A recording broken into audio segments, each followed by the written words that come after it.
Clara never meant for anyone to notice her. She was just doing her job, blending into the background of a luxury hotel, where the rich came and went without ever looking twice at the staff. But one small moment changed everything. Her phone buzzed while she was fluffing pillows in the lobby. She hesitated. Staff weren't supposed to answer calls. But the name on the screen made her pick up. She pressed it to her ear and spoke, but not in English, not in Spanish. She spoke Dutch. And that single choice, that single phone call, made one millionaire lower his coffee cup and stare at her like she had just shattered every assumption he had ever made. Clara Williams worked quietly, keeping her head down. She wasn't the kind of person guests noticed. Her uniform was plain, her tasks repetitive. Dust the tables, polish the silver, freshen the rooms. Most people never bothered to learn her name. To them, she was just the maid. But Clara carried more in her than anyone around her ever imagined. She had grown up in Suriname, a small country in South America where Dutch was the official language. Her father had been a teacher, her mother a nurse, and they had raised her with the belief that education was power. Clara was bright, curious, and quick with languages. By the time she was 18, she could speak Dutch, English, and Spanish with ease. Life had not been easy, though. Moving to America meant starting over. Her degrees didn't transfer, and her opportunities were limited. She took hotel work not because she lacked intelligence, but because she needed to survive. That morning, everything was routine, until the call came. The moment she spoke Dutch into her phone, Richard Van Dalen noticed. Richard was a European millionaire, staying at the hotel while finalizing a deal in the city. He was used to control, to knowing who people were the moment he looked at them. And when he saw Clara, he thought he knew her too. A maid, background staff, invisible. But hearing her speak his language so naturally unsettled him. He couldn't place her. He didn't like not knowing. And more than that, he didn't like being surprised by someone he thought was beneath him. From that moment, Clara was no longer just a maid in his eyes. She was a puzzle. And Richard Van Dalen hated puzzles he couldn't solve. The phone call was short.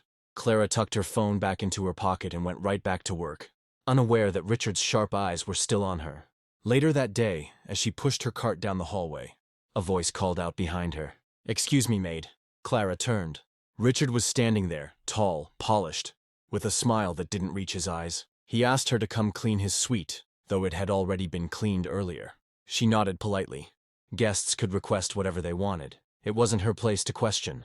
Inside the suite, Richard pretended to work at his desk while she adjusted the bedspread and straightened the curtains. He watched her carefully, then said almost casually, "I couldn't help but notice earlier. You were speaking Dutch." Clara paused. She hadn't realized anyone was listening. "Yes, sir," she said softly. "Strange," he replied. "Not many. People like you speak it so well. Where did you learn?" It wasn't curiosity in his tone. It was suspicion, almost an accusation. Clara explained briefly that she was from Suriname, a former Dutch colony, and that Dutch was her first language. Richard raised an eyebrow, unimpressed. He leaned back, studying her as though she were lying. "Interesting," he said flatly. "And yet here you are. Cleaning rooms." The words stung, but Clara kept her expression neutral.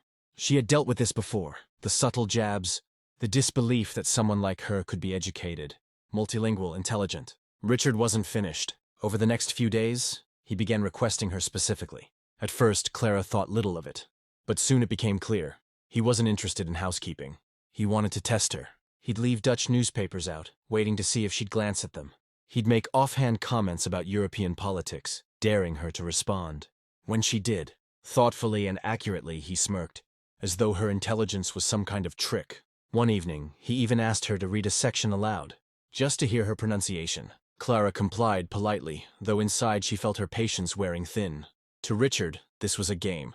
To Clara, it was an invasion. He wasn't interested in knowing her, he was interested in reminding her of what he thought she wasn't supposed to be. But Richard underestimated her, and soon, his arrogance would cost him more than he could imagine.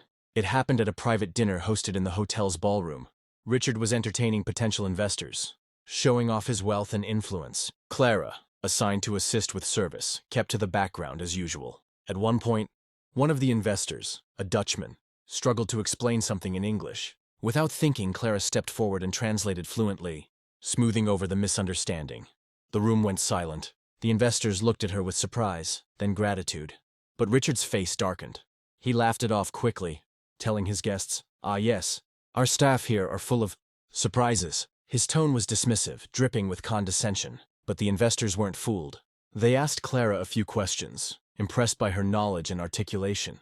The more she spoke, the more Richard's smile tightened. She wasn't supposed to outshine him, not in his own meeting.